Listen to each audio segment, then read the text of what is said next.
Angka positif COVID-19 yang terus meningkat di Bali dan ekonomi masyarakat yang terus melemah, maka jalan tengah yang ditempuh adalah menerapkan new normal dengan protokol kesehatan yang ketat dan kesadaran tinggi dari semua elemen masyarakat.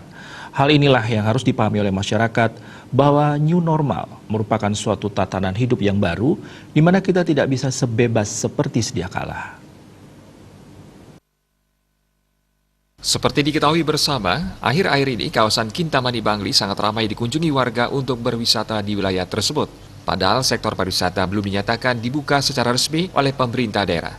Atas dasar tersebut, Bupati Bangli mengeluarkan pernyataan bahwasanya masih dibutuhkan waktu untuk membuka pariwisata Bangli dan apabila masyarakat hendak berwisata ke Bangli, wajib melakukan rapid test. Menyikapi hal tersebut, Ketua Komisi 1 DPRD Bali Dapil Bangli, Inyoman Adnyana berpendapat, kebijakan yang dikeluarkan sah-sah saja untuk memperketat protokol kesehatan di Kabupaten Bangli.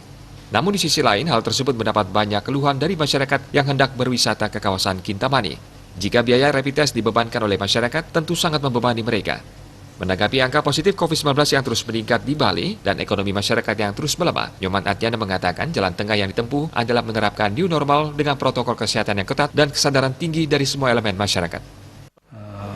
Kalau itu dibebankan kepada setiap orang yang datang, itu kan juga butuh waktu, biaya, dan seleksi yang betul-betul memadai. Kalau lihat kemampuan keuangan di Bangli, kan lebih bagus kita berikan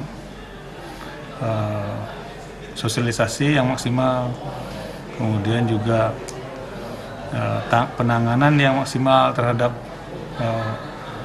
zona-zona yang menjadi pandemi. Kita sudah sering debatkan itu. Kalau mencari biar aman, kapan amannya ini susah juga. Terus kondisi ekonomi rakyat itu sudah melemah.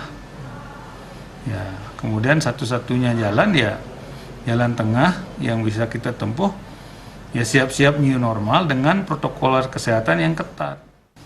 Masyarakat diimbau tidak meremehkan persoalan new normal ini dengan mengabaikan protokol kesehatan yang dikhawatirkan akan semakin melonjaknya COVID-19 di Bali. Edukasi yang diberikan kepada masyarakat harus ditingkatkan. Dalam hal ini, aparat penegak hukum juga berperan dalam memperketat protokol kesehatan di tengah masyarakat. Andika, Bali TV.